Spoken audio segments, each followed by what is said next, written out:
The dead of night, the moon shining its light in its untouched plain, waxing and waning, a memorial for passing time. Just as it will fade into nothingness, so will we.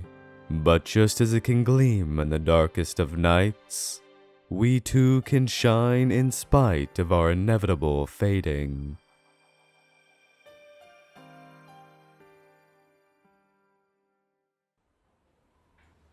Tohno Shiki, having suffered a life-threatening injury, awakens from his coma, opening his eyes only to look at the seams of a fractured and broken world.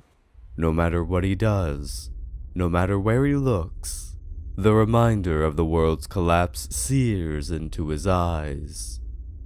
Thoughts of doubt, thoughts of meaninglessness swirl into a spiral of insanity. Until... 私は青崎青子って言うんだけど、君は? A fateful encounter. A pair of glasses to sew the world at its seams. Repairing the wounds on the boy's heart and soul on the verge of tears. This scene is etched into Tohno Shiki's mind, for this has given him a sense of purpose, in spite of his forbidden knowledge. Disowned by his noble family as a result of the accident, 8 years later he has continued to live his life like any normal teenager, enjoying casual talks with friends, spending time with the upstanding and respectable upperclassman Ciel. The blend of descriptive writing, beautifully drawn animated scenery, and a light, soothing soundtrack has each scene flowing into the next. It all eases you into Shiki's mind, someone who has found value in himself and humanity at large, despite knowing this tranquility is fragile. Though his glasses may hide them, small cracks show glimpses into sinister happenings within the city of Soya. A series of killings, the victims drained of their blood. Then one day, upon hearing about the passing of his father, is called back to the Tohno estate. Putting the local rumors past him, reacquaints himself with his past and family, now headed by his little sister, Akiha, the strict and domineering matriarch of the Tohno household. Upon his arrival, meets with people who have ties to the Tohno, of which he bears no recollection. The twin maids Hisui and Kohaku, the man covered in bandages Saiki Goto, the eccentric family doctor Arak. 7 long years of distance has left him with many questions towards the family he left behind. Now once again a part of a prestigious family, has to leave the leisure high school days he once lived. This is a new chapter, a new life for Tohno Shiki, in which a mistake, guilt, sin, weight, death, killed, blood, regret, something he cannot forget. A burden of guilt his conscience will never let off his chest. In a blink of an eye, it all crumbles. Yet, not all is lost. A chance of salvation, a dream or reality. A bizarre turn of events led him to Arkway de Brunstad, a vampire set on hunting her kin. At this moment, the one plaguing this town. Despite the ludicrousy of it all, Tohno Shiki will help cleanse the city of the vampire lurking in Soya. Maybe this will ease the burden from what he will regret for the rest of his life. And so he is thrust into the unbeknownst world of mystery and mystics. Though this muddles his mind with indecision and uncertainty, the words of his mentor, The inspiration for his moral basis and foundation pushes him forward night after night, all the while learning more about this mysterious vampire right by his side. Upon first impression, she was an inhuman, merciless creature with a skewed sense of values, no doubt a danger to humanity. But something inexplicable has taken over him. She is the one person, the one thing he laid his eyes on, not tarnished by the lines of death. A vampire who, on the contrary, does not suck blood, but is instead a jovial, light-hearted woman with cat-like curiosity. However, her demeanor can turn apt for the label at a moment's notice. She is a vampire after all, and the pace of the hunt can shift at any time. Though confrontations try to be secluded, using horror as a basis for supernatural encounters, they can't always be contained. A few can quickly grow into large-scale battles of which the unique qualities of Shiki's mystic eyes and the danger these vampires present is made well apparent. These battles are tense, fast-paced, and visually engaging spectacles that have each character, both the ones we root for and against, clashing on a tightrope. A fraction of a second, a single lapse in footing could very well bring about the end of either side's life. Not only Shiki, but whoever can even glance at such a sight dance at the precipice of death. Stakes far removed from the usual midnight stroll that can be jarring with the immediate shift in urgency, even more so given the fact vampires and magecraft are supposed to be veiled in secrecy. But in the moment can produce unfettered adrenaline until the climax. With the aftermath, spelling the importance of Dead Apostle extermination beyond mere personal motive. And throughout all of this, right by his side, is Arcuade. Though these encounters may contribute to the label of a monster, in Shiki's eyes he can't help but see her as a woman. Her power may be far greater. Her lack of common sense may cause her to stand out from society. But nevertheless, the bubbly, amusing excuse of a vampire turns out far from expectations. It's absurd, isn't it? This oddity that is the relationship is something they are fully aware of. For Shiki, he can't help but ponder the moral quandaries of helping a long-told threat towards humans, while Arcuade is merely giddy at having someone to talk to. They are far yet similar in that the other stoked an emotional flame, both confused on how that fire started. It doesn't help when their innate response is short outbursts of irritation towards what they find difficult to understand. First impressions may give that this silly dynamic is for the sake of it, but it's how their personal circumstances unfold and coalesce that turns a more absurd relationship into one bittersweet. It's in spite of misunderstandings that sprout from the disparity of their existence that they are able to work together. In doing so, the part of the world they were ignorant of slowly becomes revealed. For Shiki, just what is a vampire? What sets apart Arcuade from the one they are after? What else hides in the shadows of modern society? The exploration, or rather talks of the world, reveal the complex system and cycle vampires go through to expand their power.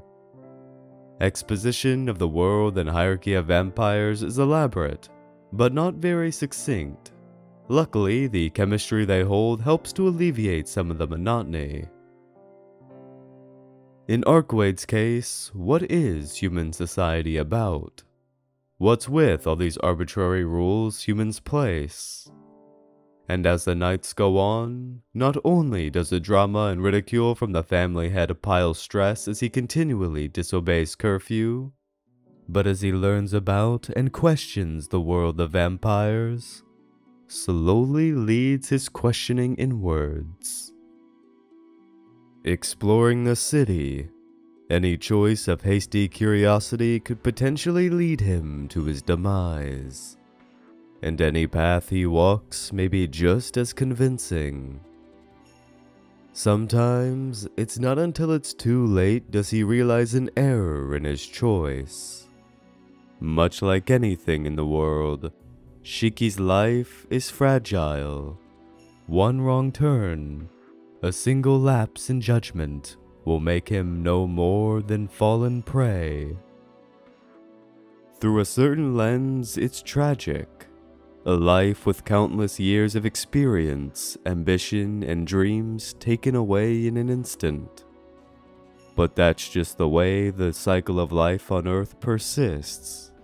The dynamic of predator and prey. How far would one go towards taking a life they don't see as equal? At what point does it become wrong to kill for one's own survival? It's through her, through him, that explores this contrast in philosophy between a human who knows death better than anyone else and a creature that only understands it in concept, for she is one that has lived close to a millennia, with no time to ponder or even consider her own mortality. Through their ventures, they find themselves, as well as pieces of this world which seem so distant, but in actuality are closer than they could have ever imagined. Pieces of this world they don't want to remember, but what they are forced to. Chance summoning those memories to the surface. Underneath the Shiki of now, the archway of now lies a past long forgotten. It's not just the world unknown. The more he spends in his own home, the more inconsistencies and questions build. A third faction, not Archwade nor vampire, but a group who hunts these heretical creatures. Strife between groups causes strife against each other, and in turn conflict within themselves. What unfolds is a drama of fundamental differences and values clashing and coexisting. Though many ideas and characters make their presence known throughout the route, in the wake of its ending lies an abundance of loose threads. But such is intentional. This is just the introduction to the world, mainly focusing on the relationship between Shiki and Archwade. That's not to say others are devoid of development, as Akiha in particular slowly shows more concern and worry in accordance with Shiki's actions amongst the unfolding plot. But even after all that is seen of them, there's much more to be revealed. It's meant to have you ask questions, wondering what else is out there. But to get there, we must first wind back the clock. In these days, he spends his time with his reliable upperclassman Ciel, enjoying lunch with friends, joining her in the tea ceremony clubroom after school, and yet, that changes nothing. But not all is lost. A chance of salvation, a dream or reality.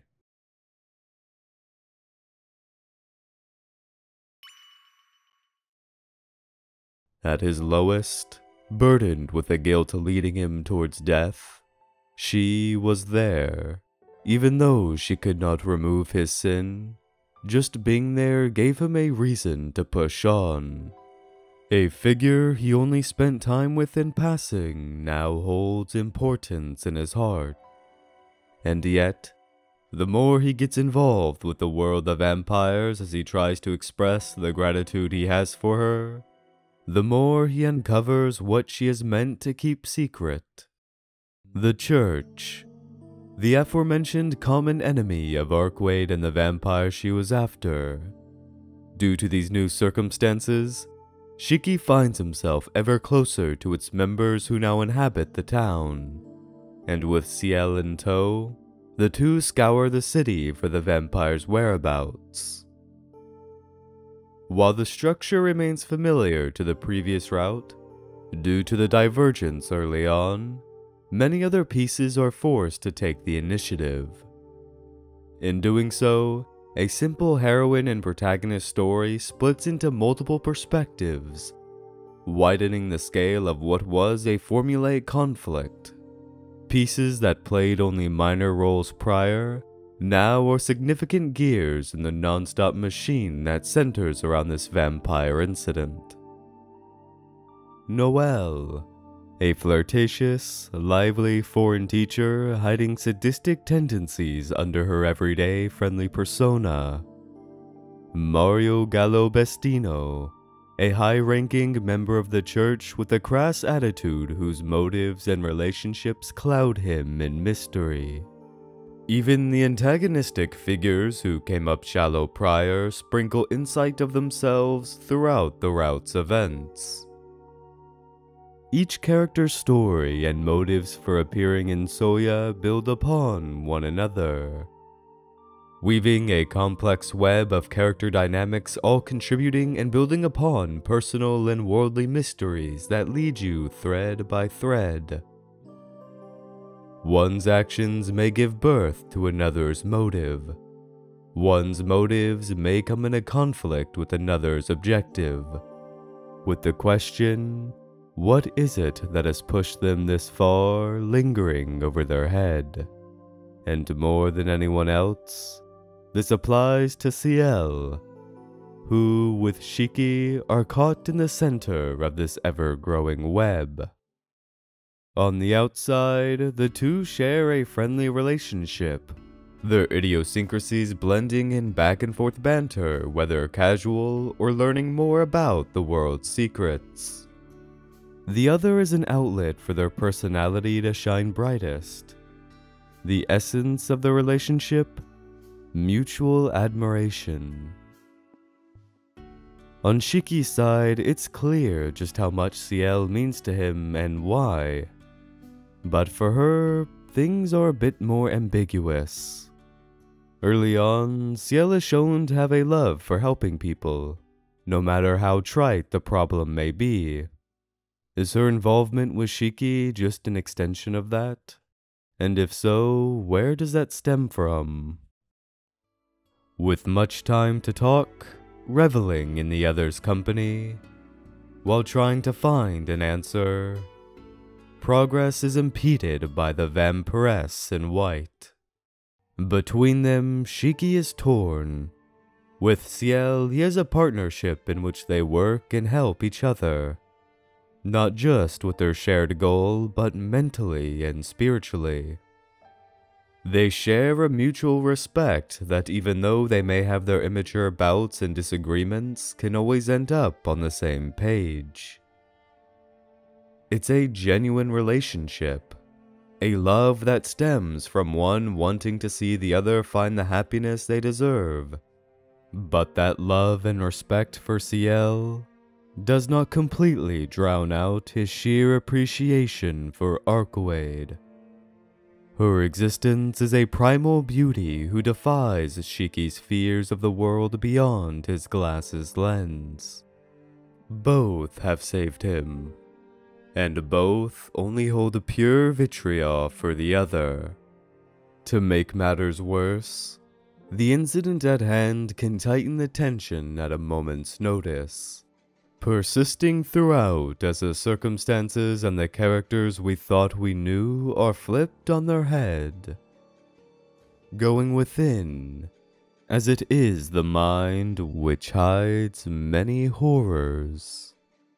Opposed to the survival horror thrill of Arcuade's route, Ciel's broaches a fear that has no physical form. Dreams that are not his, erratic actions beyond his control, thoughts not even he understands. The very person whose head you have resided in for all this time slips into the unknown. Thrust into a whirlpool of contradictions, you question where in these vague sentences lies truth. And the more that is learned about those who surround him, the more this uneasiness grows. All the while, the ever-evolving circumstances clouds the agent's objective in a haze. As they scour the city, not adverse to using drastic measures to complete their goal, there their sin, the tar on their soul, bears its head. It's not just Shiki, for all of those at the center are bound to their own. Through the toils they fight, at the end hoping to redeem their sin. But where does salvation lie? In repentance? Forgiveness? Then, if one can earn neither, where would they look? Each of those burdened by such demur are an introspective lens into how one views themselves, others, and the world around them whilst on the path to redemption. One may abandon their sanity just to reach it. Another may look for guidance, hoping for a star that will relieve them. And the other, in all their self-loathing, may tirelessly attempt to even the scale, even knowing what they did can never be undone. And if they were to reach the end of the seemingly never-ending road, what awaits them? Hope? Relief? Mercy? What they find won't always be what they're looking for, but perhaps through their journey will find solace within themselves. Linked through the theme of redemption, where will this journey take them? What will they learn from it?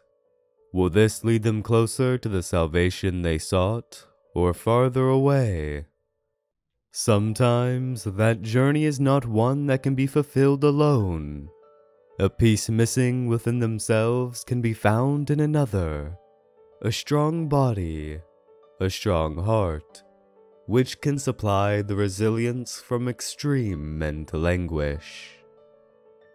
The development of those entrapped in the web threaded in Soya all involve coming to terms with the past and moving towards a brighter future. Finding a light that won't absolve them of their wrongdoings, but brighten a path previously unseen. Such is true even for our beloved Princess of the Moon, true even for the mysterious villain orchestrating this conflict. It's here, on this unseen path, where the fulfillment of one's objective, the culmination of their motives are in constant acceleration, and when they all come together, will end in one of two ways. One encapsulates the themes of the route, being beautifully fitting with enough ambiguity to leave room for interpretation, while the true ending is the culmination to this piece of the moon as a whole. Its scale and stakes may be a bit off-putting, but it is a ride like no other, being a thoughtful send-off to those prevalent in both routes.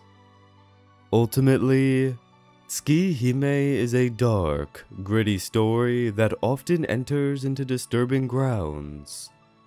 Both routes coming together to tell the fragility in all creation. How even the most perfect beings have flaws that spell their end. How flaws aren't always something we can see in the now, lying beyond the mere physical body, whether it be in mind or soul. But it's the underlying message in all this darkness where Tsukihime shines brightest. Like the moon, we look towards not when it lies in the shadow of night, but when it shines at its full. Sure, you can pick apart the flaws in anything, forever be dissatisfied that nothing can reach the ideal that is hoped for. But what good does that do? No matter the pain we experience, no matter how fast we will all wither away, we can find a meaning, a reason to push on. That's the beauty of Tsukihime. The events that take place can get dreadfully dark, gruesome, and awfully depressing. On the outside, it may look like a pessimistic tale, but it all serves to accentuate the nuanced philosophy of purpose through every vital character. Once you take a closer look, it really cannot be more optimistic. What's even more surprising is for as much depth that is packed into the characters and world, many character and worldly mysteries have yet to come to light.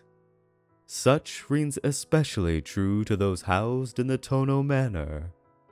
That's why it's important to keep in mind this is not the complete package. What's presented here is around only half of what the full story has to offer, with many hints and clues spread throughout of what's to come.